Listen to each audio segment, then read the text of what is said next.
My name is Brian Glick. Today we're looking at the straight ankle lock, and I've gotten a number of questions about finishing the straight ankle lock, some of them with the gi, some of them without the gi. We're going to demonstrate today without the gi, and the reason is so that you can see the technique a little bit more clearly, and then also because there are some specifics around finishing the straight ankle lock with the gi, which we're going to cover in a later video because there are some differences. You need to deal with the grips and things like that. But in general, the mechanics and the technique itself, the two techniques themselves, are essentially the same. Okay, so we're going to start from a position where we're facing our partner and we've entered into the straight Achilles lock off of our traditional Ashi-Garami position here. And let's talk just quickly about the two ways that we can set up the finish. One of them is with an arm that's relatively deep, and some people favor this grip where the elbow is super deep around the corner. That puts a lot of tension on our partner's toes and folds them. And then from here you have almost the same as a kind of a high elbow finish. And out of this position here, you're taking your elbow back to finish. Other people will favor a shorter Achilles grip where this part of your wrist is directly against your partner's Achilles tendon. And this is a shorter, sharper grip rather than being like a boa constrictor, wrapping your partner's foot and controlling it and squeezing it and then using that method to take the tension out. This is like a very strong fulcrum with the blade of your wrist against your partner's Achilles tendon. This also works very well. It does require that you bend the toes slightly with an arch, but you get a tremendous focus on the breaking point with this method. Okay, so they're both good. People like to use them depending on both situations and then also their styles. Today, we're gonna focus on a grip where we go relatively deep so that our hand can be up here by our partner's chest. By our chest here rather than down low. And we're gonna focus on a simple grip where we cover our inside wrist with our outside hand and fold our arms back. Okay, so this is as basic as you can get. Our initial position is one where we have our heel resting on our partner's hip, our knee connected to our heel, and our inside foot, rather than controlling our partner's same side leg, it's controlling their far leg, which is going to prevent them from, especially when they're standing up, it prevents them from back stepping, but it gives you a little bit more of a purchase on this second leg, which will be important for one of our attacks. So we're going to start with control of our partner's leg. We're going to lift it to bring it up and put it into our armpit. Sometimes we see people and they shoot the arm through and the hand is pretty low down here. What we want to do is we want to lift the ankle to put it into our armpit and then bring the hand all the way through. So we fold on our elbow, shoot our arm through, and now we've got a relatively deep grip with our hand on our sternum. Second hand is here to support. We close everything down. Now,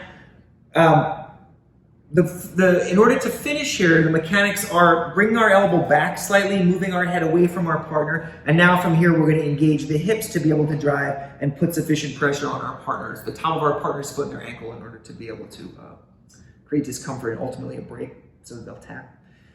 You'll get here, and then your partner will understand that the structure of the Ashi-Garami is part of what's holding them in place, and that they can clear these legs out, then it's going to give them a good chance to escape. So you'll see your partner first clearing your top leg off and then moving their hips out to the side. What does it let them do when they do this? Well, now, even though you've got a good bite up here on your partner's ankle, the knee is not controlled, the hip is not controlled. Oftentimes they can heist up and move up here into the mounted position. They can start to pommel their legs and give you all sorts of issues here, re-attacking you on the far side, countering you. So whenever we see this happening, scoot back this way a little, please. After you have your grip established, your partner clearing, go ahead.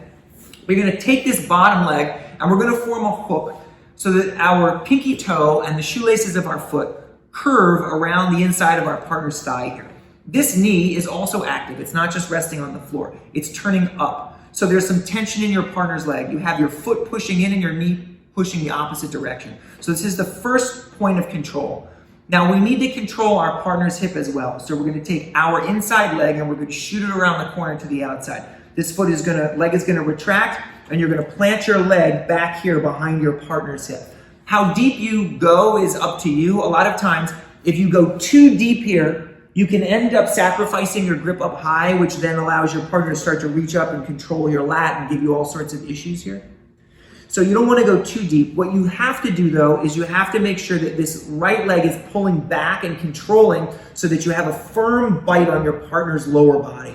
If this leg is relaxed here, you're going to get all sorts of fighting going on between their hands and your legs. So we want to back heel tight. We keep the hands high. And now with the knee tensing on the bottom, the top leg back heeling, we have the ability to straighten our body out, begin to turn our chest towards the floor, and we get a very strong finish here on our partner's ankle. So this is the first counter to the counter that we have. We begin facing our partner. We move into Ashi-Garami here, traditional Ashi-Garami, heel and knee connect.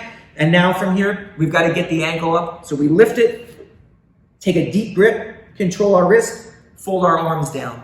All right, so now we've got the beginning of the finish. Your mechanics from here are straightening out your body and then turning so there's a rotation, folding the toes. Of course, your partner knows this, so they're going to take their opposite hand clear and then they're going to move across. This is a good idea for them. Now their lower body's not as controlled.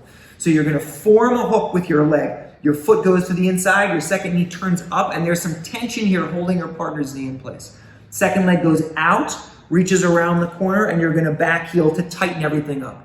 So although you don't have the same established control as you did initially, you have a secondary sort of attack, a secondary sort of control.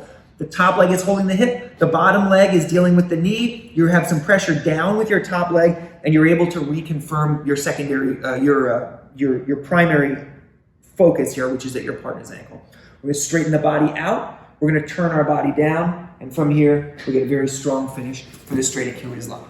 So, dealing with a knowledgeable partner with the Achilles lock can be difficult, especially as they start to untangle your Ashi-Garami. If you have this as a secondary attack and a follow-up, you'll find that you have the time to adjust to fix everything up and you'll still be able to finish.